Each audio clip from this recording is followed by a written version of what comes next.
Hey Leute, schön, dass ihr reinschaut.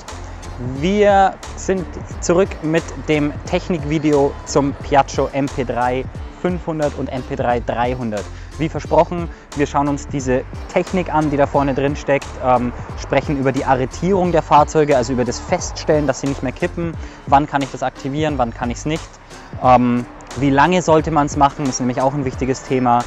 Ihr kriegt selbstverständlich wieder Vergleichsfahrten zwischen beiden Fahrzeugen am Ende des Videos. Da sind wir auch sehr gespannt drauf. Und abonniert gerne unseren Kanal, wir würden uns sehr freuen. Dann verpasst ihr künftig keine Videos mehr. Und legen wir los. Auf geht's. Bis gleich.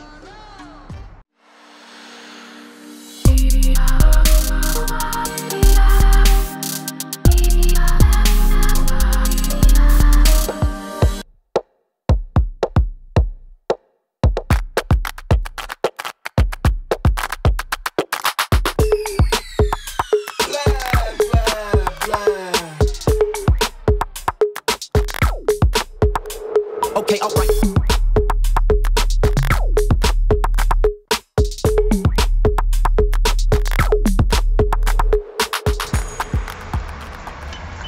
MP3 300. Ihr seht schon, wir haben das Fahrzeug aktuell schräg gestellt. Es gibt hier nämlich einen Knopf am Lenker, der mich das Fahrzeug arretieren lässt. Das heißt, das ist immer mit einem Piepsen verbunden. Das Fahrzeug fällt um wie jedes andere Fahrzeug auch. Also ich kann das kippen. Und wenn ich es loslasse, fällt es natürlich um. Ich muss diese Sperre, diese Arretierung, Roll-Lock nennt sich dieses System, muss ich immer händisch aktivieren mit der rechten Hand. Es piepst, heißt für mich, jetzt ist es arretiert. Das Fahrzeug kann jetzt nicht mehr umfallen. Also wenn wir hier vorne nochmal auf das Fahrzeug gucken, wenn ich jetzt das Fahrzeug kippe, bleiben die Reifen in der gleichen Position. Also diese Lenkung bewegt sich nicht mehr mit. Es ist eine ganz witzige Sache, weil die Fahrzeuge ja doch ein etwas höheres Gewicht haben und ich mir so ganz leicht tue, wenn ich das Fahrzeug irgendwo in der Garage hantieren möchte, zurückschieben, einparken möchte, was auch immer, wird so ganz leicht gemacht. Auch das Aufsteigen für einen Sozius, wenn ich hier mit dieser Sperre arbeite, fällt mir das deutlich leichter. Aber wie gesagt, ganz wichtig, die arretiert sich nicht von alleine, dieses Roll-Lock-System, sondern ich muss es immer manuell machen. Einzige Automatik, die mir abgenommen wird, wenn ich an die Ampel hinfahre, dann gibt mir eine Lampe hier vorne, die können wir uns mal kurz anschauen, durchs Blinken ein Signal,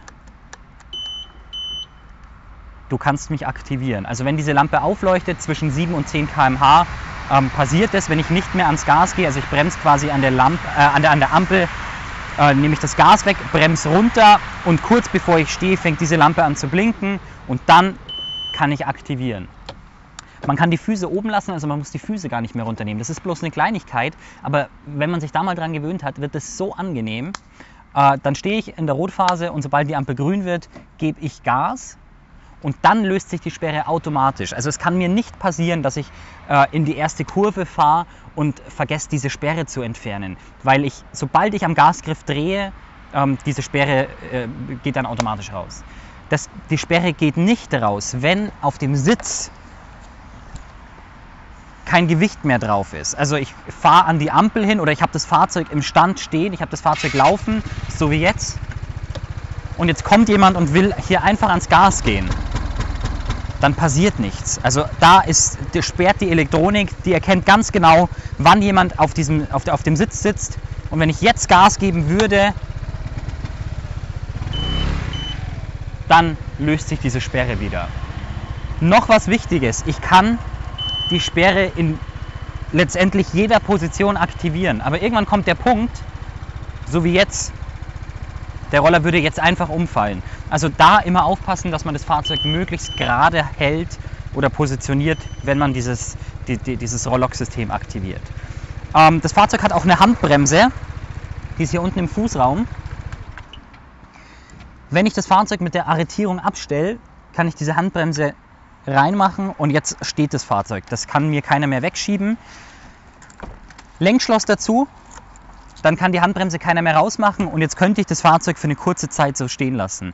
Ganz wichtig, wenn das Fahrzeug über Nacht oder länger steht, dann immer auf den Hauptständer bocken und diese Arretierung lösen.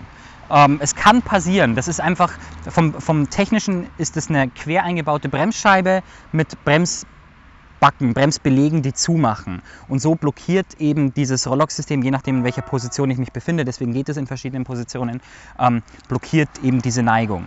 Und es kann sein, dass über Tage der Druck nachlässt und dann würde mir das Fahrzeug einfach umfliegen, wenn ich es nicht auf dem Hauptständer habe. Deswegen über Nacht oder länger immer auf den Hauptständer, Sperre lösen und dann kann nichts passieren. Ist ganz wichtig. Aber wie gesagt, wenn ich beim Einkaufen bin oder wo auch immer, dann ist es natürlich sehr angenehm, wenn ich das Fahrzeug nicht immer aufbocken muss. Ja, so viel zu der Neigung und zu diesem Rollock-System und dem Ganzen. Der MP3 300 hat im Vergleich zum 500er MP3, wenn wir vorne auf das Fahrzeug schauen, ein Tagfahrlicht.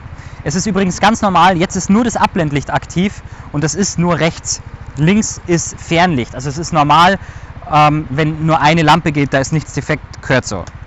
Hier haben wir Tagfahrlicht, da werden die Positionsleuchten verstärkt. Das hat nur der 300er MP3, finde ich, sieht super cool aus und so darf ich das Fahrzeug natürlich auch bewegen tagsüber. Da brauche ich das Abblendlicht nicht unbedingt. Dann schauen wir uns das Helmfach an. Das ist beim MP3 300 auch schon recht groß, muss ich sagen. Das hat ziemlich genau die Größe vom Beverly 350. Vielleicht sagt es dem einen oder anderen was. Batterie sitzt hier vorne drin.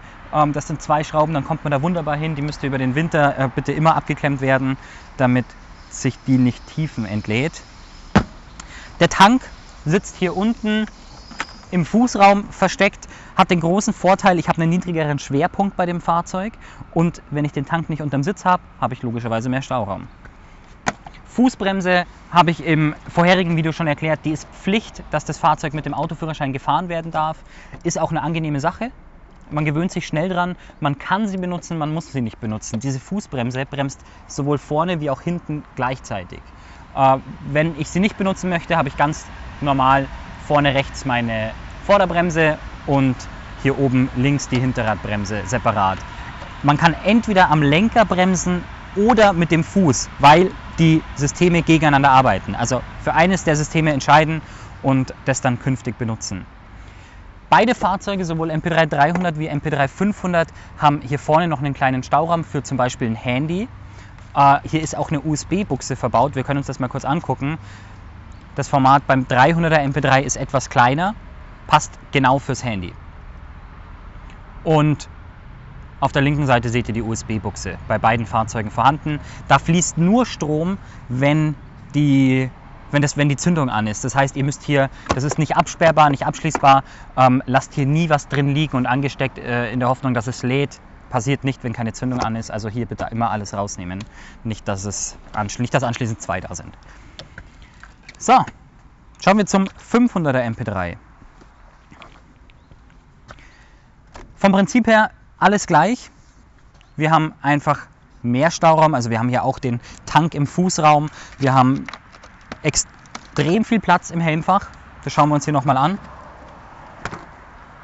Also da passt echt viel rein. Auch da sitzt die Batterie hier drunter. Da haben wir diesmal 3 Schrauben, damit die Abdeckung wegkommt. Dann kommt man hier wunderbar hin. Technik ist die gleiche in Bezug auf diese Arretierung und die 2 Räder da vorne. Wir stellen das Fahrzeug mal gerade. So. Größter Unterschied ist natürlich der Motor. Wir haben hier die 500 Kubik und hier 300 Kubik Variante. Der 500 Kubik Motor leistet 45 PS, läuft so um die echte 150, hat also schon ziemlich viel Dampf. Ist mit Sicherheit die bessere Variante, wenn ich in die Berge fahren möchte, wenn ich viel zu zweit fahre, weil er einfach bei mehr Beladung den stärkeren Durchzug hat, ist ganz klar. Vom Stand weg ist aber jetzt der neue HPE-Motor im MP3 300 mit 26 PS, das ist der gleiche Motor wie zum Beispiel der Vespa GTS 300, da hat er 24,5 PS, hier ist er anders abgestimmt, der ist schon sehr giftig, also die Kombo aus Fahrzeuggröße und Leistung ist hier schon ziemlich geil, muss ich sagen. Preislich unterscheiden sie sich in der Basisvariante beim MP3 300 Der liegt bei 7.020 Euro hier bei uns, mit 19% Mehrwertsteuer wohlgemerkt und 7.320 Euro in der Sportversion, so wie er hier steht. Sport und normale Version unterscheiden sich immer nur in der Optik, also Technik und Leistung und so weiter ist immer gleich. Der MP3 500 beginnt in der Business-Version bei 10.420 Euro, in der Sportversion liegt er bei 10.720 Euro und in der Top-Version, dem MP3 500 Advanced, der hat dann noch einen Rückwärtsgang, liegt er bei 11.120 Euro. Alle Preise sind mit 19% Mehrwertsteuer gerechnet. Aktuell haben wir die 16% Preise. Das heißt, ihr spart euch überall 3% Mehrwertsteuer. Genau, ich hoffe, ich habe nichts vergessen. Ihr seht gleich noch die Vergleichsfahrten, die mit Sicherheit ziemlich cool werden. Und wenn ihr Fragen habt, lasst es uns wissen. Ja, spannendes Thema der MP3. Autoführerschein, Fahrzeug, richtig cool. Wir haben übrigens auch ganz viele Kunden mit Motorradführerschein, die Fahrzeuge fahren, weil diese Sperre, dass der nicht kippt und so weiter, wirklich eine angenehme Sache ist und die Fahrzeuge haben sich doch mittlerweile gut etabliert. Ja, stellt mir die Fragen, lasst es mich wissen. Bis zum nächsten Video. Jetzt kommen die Vergleichsfahrten. Macht's gut.